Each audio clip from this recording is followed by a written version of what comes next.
اعوذ باللہ من الشیطان اللعین الرجیم بسم اللہ الرحمن الرحیم الحمدللہ رب العالمین والصلاة والسلام علی نبی الکریم وعلی آلہ الطیبین الطاہرین المعصومین المنتجبین ولعنۃ اللہ علی اعدائہم من العان الی قیام یوم الدین آمین یا رب العالمین اما بعد فقد قال اللہ تبارک وتعالی فی قرآن المجید بسم اللہ الرحمن الرحیم وزادہ بسطۃ فی العلم والجسم صدق اللہ العلی العظیم وصدق رسولہ النبی الکریم۔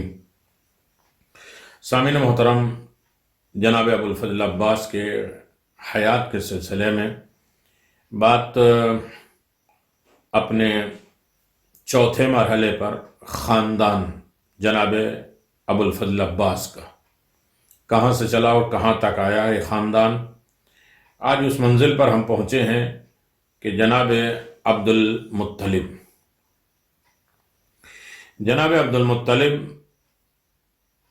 پچھلے شخصیتوں کو آپ نے دیکھا، آخر میں جناب ہاشم تک ہم آئے تھے، اور حضرت عبد المطلب کی ولادت سے ماں کی گود کو 4 چاند لگ گئے۔ شیبۃ الحمد آپ کا لقب تھا۔ قریش پریشانی اور مشکلات میں آپ کی طرف رجوع کرتے تھے اور آپ ان کی مشکلات حل فرماتے تھے۔ آپ کا شمار رئیس قوم سردار مکہ میں ہوتا تھا، اور قبیلہ قریش آپ کو حلیم اور بردبار اور برداشت کرنے والا قرار دیتے تھے۔ آپ کو بڑے دانشمند اور عقل مند جانتے تھے۔ جناب عبد المطلب کچھ چیزوں کے موجد بھی تھے، بنانے والے، اصل فاؤنڈر جو ہے وہ جناب عبد المطلب تھے، جن کی اسلام نے بعد میں بڑی تائید کی ہے اور بڑی تعریف کی ہے۔ مثلا سوتیلی ماؤں سے عقد کو حرام قرار دیا، یہ جناب عبد المطلب نے۔ اگر کسی کو خزانہ ملے تو اس میں خمس واجب ہے جو فقراء کا حق ہے، یہ قانون جناب عبد المطلب نے بنایا۔ خون بہا میں 100 اونٹ معین فرمائے، کسی کا خون اگر کر دیا جائے تو اس کے بدلے میں 100 اونٹ دیت کے طور پہ دیا جاتا تھا۔ آپ کے زمانے تک طواف کی عدد معین نہ تھی، آپ نے 7 چکر 7 شوط لگا کر عدد کو، گنتی کو معین کیا ہے کہ اتنی ہی برابر طواف ہونا چاہیے۔ چوری پر چوری کے ہاتھ کاٹنے اور زنا و شراب کی حرمت کا حکم بھی آپ ہی نے دیا ہے، یعنی شریعت کا قانون یہ جناب عبد المطلب کا بنایا ہوا ہے۔ ننگے برہنہ نیکڈ بغیر لباس کے خانہ کعبہ کا طواف کرنے پر پابندی جناب عبد المطلب ہی نے لگایا۔ بتوں کے سامنے قربانی اور جوئے کو حرام قرار دیا ہے جناب عبد المطلب نے۔ یہ تجویز بھی آپ ہی کی تھی کہ ظالم کے مرنے سے پہلے اسے سزا ملنی چاہیے، اور دنیا کے بعد بھی ایک عالم ہے جہاں نیکوکاروں کو نیکی اور بدکاروں کو بدی کی جزا ملے گی۔ اگر ظالم کو اس دنیا میں ظلم کی پاداش نہ ملے، بدلہ نہ ملے، تو آخرت میں ضرور ملے گی۔ یعنی سیرت الحلبیہ میں اور خصاص صدوق اور سیرت الحلبیہ، جناب عبد المطلب کے القاب میں ایک لقب فیاض بھی ہے، یعنی بہت فیاضی کرنے والے، سخاوت کرنے والے۔ آپ کی سخاوت اس قدر وسیع تھی، پھیلی ہوئی تھی کہ وحوش و طیور، جانور، پرندے تک آپ کا خان، یعنی آپ ان کو کھانا کھلاتے تھے، ان کی نعمت سے بہرہ مند ہوتے تھے۔ خانہ کعبہ کے سامنے آپ کے لیے مسند لگائی جاتی تھی جس پر آپ فروکش ہوتے تھے، اور آپ سے پہلے یہ انداز کسی اور کا نہ تھا جو کعبے میں مسند لگا کر اس پر بیٹھے، اور نہ پیغمبر کے علاوہ کسی کو اس پر بیٹھنے کا حق بھی تھا، صرف پیغمبر جناب عبد المطلب کے ساتھ بیٹھ سکتے تھے۔ اگر پیغمبر اسلام کے کوئی چچا ہونے سے روکتا، اگر پیغمبر اسلام کے کوئی چچا بیٹھنے سے روکنا چاہتے تو جناب عبد المطلب تیز لب و لہجے میں بھائیوں سے کہتے کہ بیٹھنے دو، یہ پیغمبر خدا ہے اور نبی عظیم المرتبت ہے۔ اللہ اکبر۔ تاریخ یعقوبی جلد نمبر 2، خمیس جلد نمبر 1۔ جناب عبد المطلب اوصیاء ابراہیم ہونے کی وجہ سے آسمانی اور الہی کتابوں کے عالم تھے، لہذا آپ کے لیے حضرت کی ایسی تکریم عزت کرنا قابل تعجب نہ تھا۔ علم جناب عبد المطلب کا تذکرہ جناب ابو طالب اس طرح فرماتے ہیں کہ جناب عبد المطلب کا علم کیا تھا۔ جناب ابو طالب علیہ السلام فرماتے ہیں کہ ہمارے والد حضرت عبد المطلب تمام آسمانی کتابوں کے عالم تھے۔ 105 102 آسمانی کتابیں یا 4 کتابیں تو مانتے ہی ہیں، اور ہمیشہ فرماتے تھے کہ ہماری نسل میں ایک پیغمبر مبعوث ہوگا جو نبوت کا اعلان کرے گا۔ میری خواہش ہے کہ اس وقت تک زندہ رہوں اور اس پر ایمان لاؤں، اور اپنی اولادوں کو وصیت کرتا ہوں کہ اگر اس وقت وجود رہے اور باقی رہے تو ان پر ایمان ضرور لائیں۔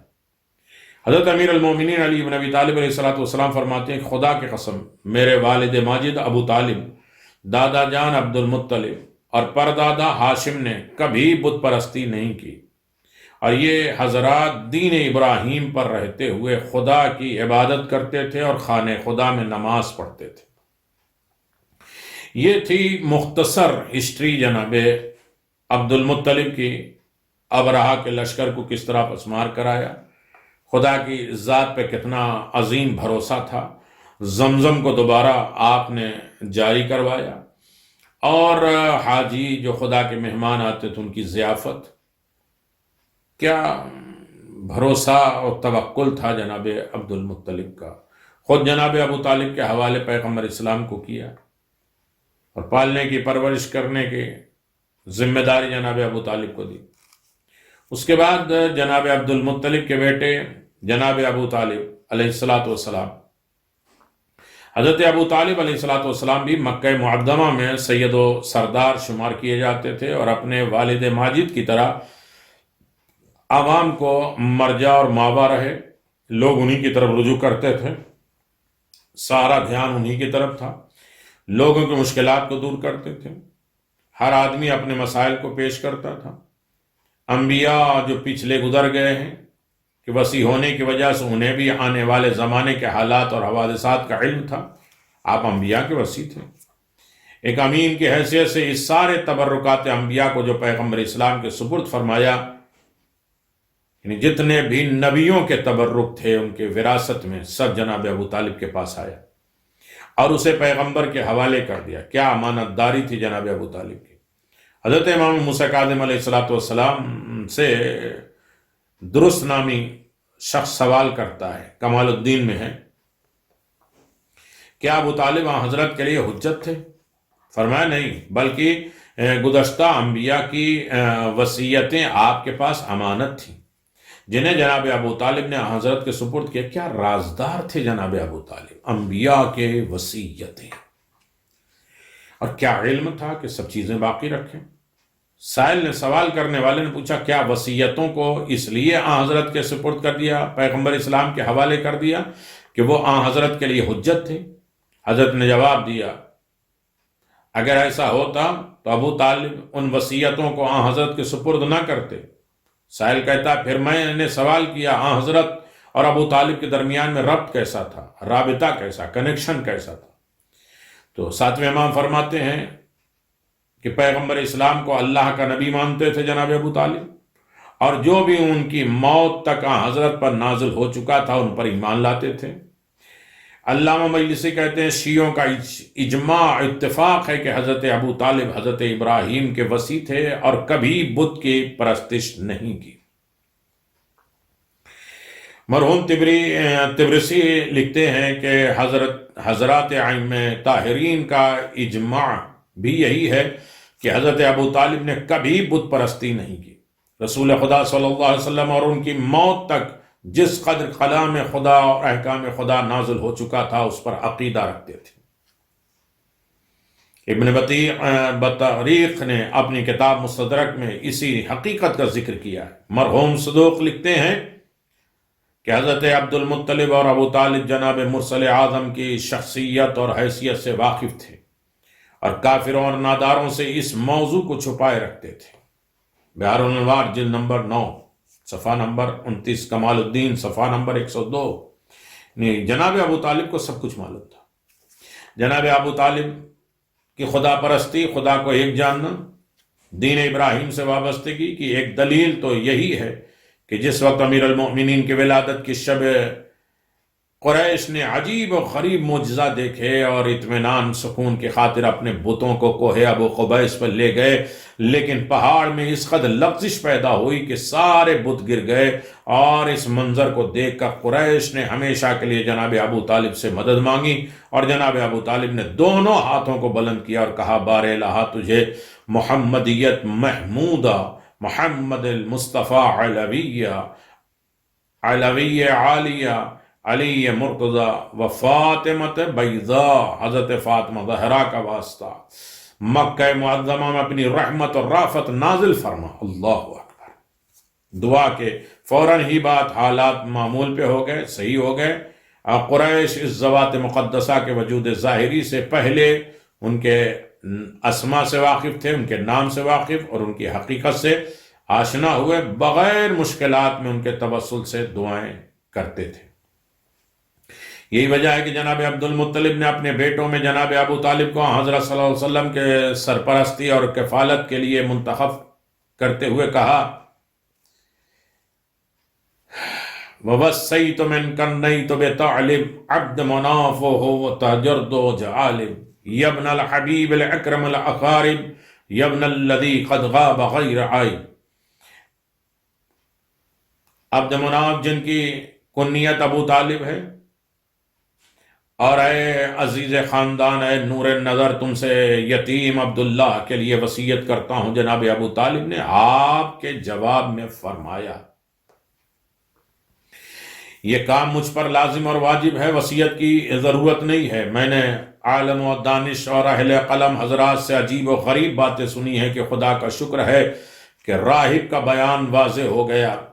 حضرت عبد المطلب نے مزید کہا، اے ابو طالب، تم اس نور نظر کی پرورش اور پرستاری میں جس طرح سے شفقت، محبت، پیار، مادری اور مہر و محبت پدری کا مزہ نہیں چکھا، کوشش کرنا وہ دینا۔ یعنی بچپنے میں ماں باپ کا انتقال ہوا، جناب ابو طالب نے سب پدری یعنی مادری، ماں کی محبت، مہر و محبت، باپ کی مہر و محبت کا مزہ پیغمبر نے نہیں چکھا، لیکن جناب ابو طالب نے دیا۔ جناب عبد المطلب نے کہا، اسے اپنا جگر کا ٹکڑا سمجھنا، میں نے اپنے تمام اولادوں میں سے تم کو اس کی سرپرستی کے لیے اس وجہ سے منتخب کیا ہے کہ تم اس کے حقیقی چچا، جہاں تک ہو سکے دامے، درہمے، قدمے، سخنے ان کی حمایت کرتے رہنا۔ بخدا قریب یہ اس درجے تک پہنچے گا جس پر تمہارے آبا و اجداد ابھی تک کوئی نہیں پہنچا۔ کیا تم نے میری وصیت کو قبول کیا؟ حضرت ابو طالب علیہ السلام کا جواب تھا، خدا شاہد ہے، میں نے قبول کیا۔ خدا شاہد ہے، اللہ اکبر، یہی معنی ابو طالب ہے۔ حضرت عبد المطلب نے فرمایا، ابو طالب اپنا ہاتھ بڑھاؤ۔ پھر اپنے ہاتھ میں ان کا ہاتھ لیتے ہوئے فرمایا، میری وصیت مستحکم اور مضبوط ہو گئی، اب موت بھی آسان ہو گئی۔ حضرت عبد المطلب ہمیشہ حضرت رسول خدا کا بوسہ لیتے اور وقت فرماتے، اور اپنی اولادوں میں تم سے زیادہ خوبصورت اور پاکیزہ کسی اور کو نہیں پایا۔ حضرت ابو طالب جناب ختمی مرتبت کے سرپرست پرناز، اور حضرت مطلب کی نظر میں آپ کو جو قدر و منزلت تھی اس پر حد درجہ خوش تھے، اور تاریخ متفق ہے کہ حضرت کی کفالت، ذمہ داری، پالنا پوچھنا میں ابو طالب نے ذرہ برابر کوئی کوتاہی نہیں کی ہے۔ حضرت مرسل اعظم جناب ابو طالب کی نظر میں گھر کی فرد سے زیادہ عزیز اور محترم تھے۔ لوگوں نے 9 سال کی عمر سے حضرت میں آثار نبوت کا مشاہدہ کیا۔ جناب ابو طالب بھی ان آثار، ان نشانیوں کا مشاہدہ کرتے تھے۔ نبی آخر سمجھتے ہوئے ان کی پرورش کرتے تھے۔ حضرت میں بے حد متانت، ذوق پایا جاتا تھا۔ آپ کی ہنسی کی انتہا تبسم و مسکراہٹ سے زیادہ نہ تھی، تنہائی سے انس اور محبت تھی۔ جس وقت غذا سامنے رکھی جاتی تھی بسم اللہ کہے بغیر شروع نہیں کرتے تھے، اور خاتمے پہ خدا کا شکر کرتے تھے، الحمدللہ کرتے تھے۔ یہ جناب ابو طالب ہیں۔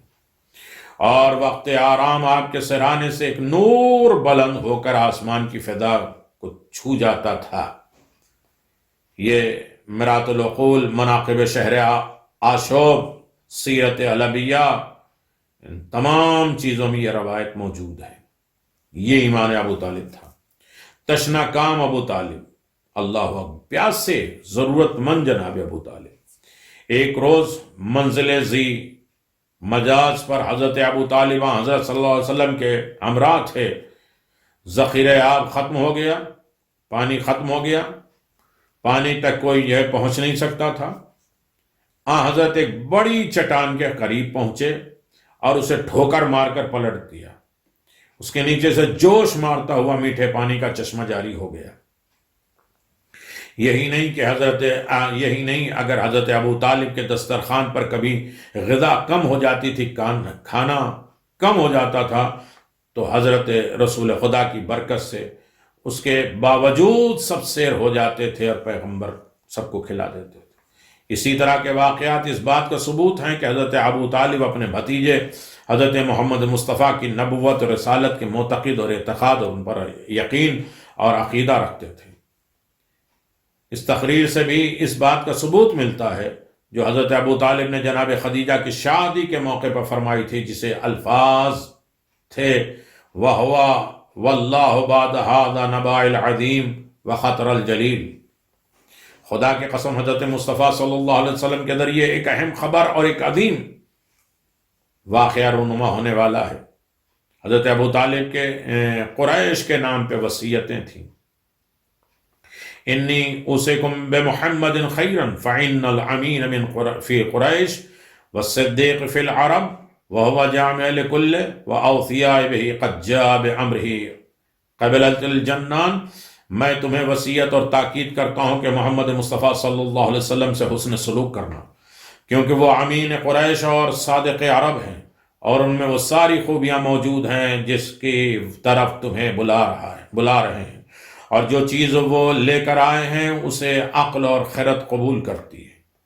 جس وقت حضرت صلی اللہ علیہ وسلم کے چچا عباس ابن عبد المطلب نے قریش کی ان عداوتوں سے باخبر کیا جو حضرت سے متعلق رکھتے تھے، تو جناب ابو طالب نے فرمایا، والد ماجد نے مجھ سے فرمایا کہ حضرت رسول برحق ہیں، لہذا قریش کی دشمنی ان کا کچھ بگاڑ نہیں سکتی۔ والد ماجد آسمانی کتابوں کے عالم تھے، انہیں اسی وجہ سے اس کا علم تھا کہ ان کی نسل میں ایک نبی آنے والا ہے۔ انہیں اس کی بھی خواہش تھی کہ اس نبی کے زمانے میں ہوتے اور ان پر ایمان لاتے، اور ان کا یہ بھی تاکید تھی کہ جو ان زمانے میں ہو تو ان پر ایمان لائے۔ اگرچہ جناب ابو طالب خود آسمانی کتابوں کے عالم تھے، لیکن اس کے باوجود یہ کہنا کہ والد ماجد آسمانی کتابوں کے عالم تھے، یہ صرف تفنن کلام اور سنت تنسیق اور قیاس کے مد نظر نہیں ہے، یہ باپ کی رسپیکٹ اور ادب احترام یہ تھا۔ کتاب خمیس جلد نمبر 1، طرز المجالس حفاظی، ثمرات الاوراق، بلوغ العرب، حسن المطالب، حجج علی الذاہب۔ حضرت صلی اللہ علیہ وسلم کی رسالت حقہ پر دلیل قائم کرنا تھا۔ حضرت ابو طالب کو اس پر یقین تھا کہ ان کا بھتیجا نبی آخر زماں ہے، لہذا اعلان نبوت سے قبل ہی پہلے بھی آپ ان کی وہی توقیر و تکریم فرماتے جو ایک نبی کی شایان شان تھی۔ چونکہ صفات نبوی کا آپ کو علم تھا، لہذا جس وقت ایک یہودی عالم نے آپ سے کہا کہ آپ کے بھتیجے میں وہ پیامبرانہ روح دیکھ رہا ہوں جس کی توریت انجیل میں خبر دی گئی ہے، لہذا اس بچے کے اغیار سے بچائے رکھیے گا، غیروں اور دشمنوں سے بچائے رکھیے گا، جس کے جواب میں جناب ابو طالب نے فرمایا، والد ماجد نے مجھے بتایا تھا کہ یہ نبی آخر زمان ہے، حکم دیا تھا کہ ہمیشہ ان کی حفاظت کرنا تاکہ دشمنوں کو پتہ نہ چلے پائے، اور یہی وہ بچہ ہے۔ حضرت ابو طالب کو آپ کی رسالت کا علم تھا اور ان کی شہادت، ان کی نبوت کی گواہی بھی آپ دیتے رہتے تھے۔ جس وقت آپ کے بھائی جناب حمزہ نے اپنے اسلام کا اعلان کیا تو ان سے فرمایا کہ اے ابو علی، دین احمد پر صبر و ہمت سے ڈٹے رہنا۔ صابر اسی وقت ہوگے جب اس کا اظہار کرتے رہو گے۔ صبر کرنا، جو خدا کے پاس سے دین برحق اور صادق لے کر آیا ہے اس کے مطیع و فرما بردار رہنا۔ یہ جناب ابو طالب بول رہے ہیں، لوگوں کو شرم نہیں آتی؟ اور کیسے کیسے اشعار تھے جناب ابو طالب کے۔ فصبرنا ابا یا علی علی دین احمد وکن مظہر للدین وقفت الصابرا وحت من عطا بالذی بالدین من عند رب بالتصدیق حتی لا تکن حمزۃ الصافق۔ تمہارے اس خبر سے خوش ہوں کہ تم ایمان لائے، لہذا ہمیشہ راہ خدا میں رسول خدا کی نصرت اور مدد کرتے رہنا۔ قریش کو علی الاعلان اپنے ایمان سے آگاہ کرو، بتاؤ ان لوگوں کہ ہم ایمان لائے پیغمبر پر، ان کے وعدے کرو کہ احمد مجتبیٰ جادوگر نہیں ہے۔ حضرت ابو طالب نے قریش کے جواب میں یہ شعر پڑھا: علم تعلموا عنا وجدنا محمد نبینا کموسیٰ خط من فی اول الکتب۔ آپ اندازہ لگائے قرآن میں یہ آیت بعد میں آئی کہ ہم نے ان کو ایسے نبی پایا جیسے موسیٰ کو نبی پایا۔ یہ تو کلام جناب ابو طالب نے پہلے کہا، یا تو اللہ کو اتنا اچھا یہ کلام پسند آیا کہ اسے قرآن بنا دیا، یا جناب ابو طالب زمین پہ بیٹھے لوح محفوظ کا مطالعہ کر رہے تھے کہ قرآن جہاں لکھا ہے۔ یہ عظمت ہے جناب ابو طالب۔ فرمایا کیا تم کو خبر ہے کہ محمد مصطفیٰ کو بھی مثل موسیٰ کلیم نبی مرسل مانتا ہوں، جس کا تذکرہ آسمانی کتابوں میں موجود ہے۔ یہ شعر بھی جناب ابو طالب نے فرمایا فرزند عبداللہ ہمارے درمیان رسول برحق ہیں، مگر ہماری قوم اس سے برہم ہے۔ یہ بھی فرمایا محمد امین اور محبوب خلائق، اور رب قہار نے ان کے شانوں میں ختم رسالت کی مہر لگائی۔ لوگ ان میں نبوت، حیبت اور جلالت اور مشاہدہ کر رہے ہیں، اور کوئی ان کی حرکات و سکنات سے بے خبر نہیں ہے۔ وہ ایسا نبی ہے جن کے پاس خدا کی طرف سے وحی آتی ہے، اور جس نے ان کی دعوت سے انکار کیا اور شرمندہ و پشیمان ہوا۔ حضرت ابو طالب علیہ السلام نے نجاشی کے جواب میں فرمایا: تعلم خیار الناس ان محمد وزیر لموسیٰ و مسیح ابن مریم۔ خزینۃ العدب بغداد، ابی الحدید۔ یہ بہت سے اشعار ہیں۔ اچھے افراد جانتے ہیں کہ محمد مصطفیٰ صلی اللہ علیہ وسلم رسالت موسیٰ اور مسیح کے بھی مبلغ اور اس کو اٹھانے والے، آپ بھی اسی طرح رسالت الہیہ کے لیے آئے ہیں جس طرح موسیٰ مسیح لے کر آئے تھے۔ موسیٰ اور مسیح عیسیٰ لے کر آئے تھے۔ انبیاء کرام امر الہی کے رہنمائی کرتے ہیں، عبد و معبود کے رشتے کو مستحکم اور مضبوط کرتے ہیں۔ تم لوگوں نے اپنی کتابوں میں حالات نبی آخر الزمان پڑھے ہیں، جس کی صداقت اور حقانیت میں کوئی شک و شبہ نہیں ہے۔ خدا کا شریک قرار نہ دو، مسلمان ہو جاؤ، چونکہ حق کا راستہ تاریک نہیں ہے۔ یہ اشعار بھی جناب ابو طالب ہی نے ان کے فکر کو بیان کیا ہے کہ میرے نور نظر پیغام الہی پہنچانے کے لیے اٹھ کھڑے ہو۔ یعنی جناب ابو طالب پیغمبر اسلام سے کہہ رہے ہیں اللہ اکبر، اٹھ کھڑے ہو، کوئی تمہارا بال بیکا نہیں کر سکتا، تمہیں کوئی ستا نہیں سکتا، تمہارے وجود سے آنکھیں روشن ہیں۔ خدا کی قسم تمہارے مخالفین اگر سب متحد ہو کر تمہارا مقابلہ کرنا چاہیں تو کچھ نہیں کر سکتے، مگر یہ کہ میں گوشہ قبر میں چلا جاؤں۔ ہاں مجھے موت آ جائے گی تو یہ لوگ کچھ بھی کر سکتے ہیں۔ نکالی دیے مکے سے رسول خدا کو 40 تلواروں نے گھیر کے، لیکن جب تک میں ہوں کچھ نہیں کر سکتے۔ پھر جناب ابو طالب نے فرمایا تم نے مجھے دعوت حق دی، میں جانتا ہوں کہ تم میرے خیر خواہ ہو، تم سچے ہو اور پہلے بھی امین تھے، اور تم جس دین کو تم نے پیش کیا ہے وہ بلا شبہ بہترین دین ہے۔ کیا اتنے واضح کلام اور روشن عقائد کے بعد کوئی عقل سلیم قبول کر سکتی ہے کہ حضرت ابو طالب ایمان نہیں لائے تھے معاذ اللہ؟ کیا حضرت ابو طالب کا یہ کہنا کہ محمد مصطفیٰ صلی اللہ علیہ وسلم کا سلسلہ موسیٰ اور عیسیٰ کی ایک کڑی ہے، اس بات کی دلیل نہیں ہے کہ وہ نبوت حضرت ختم المرتبت کے معتقد تھے، ماننے والے تھے؟ اللہ اکبر۔ یہ ہے جناب ابو طالب، یہ ہے کمال ابو طالب، یہ ہے منزل جناب ابو طالب۔ کیا حضرت ابو طالب کا یہ کہنا کہ فرزند عبداللہ اپنی رسالت اور نبوت میں سچا ہے، ان کے ایمان کی واضح دلیل ہے؟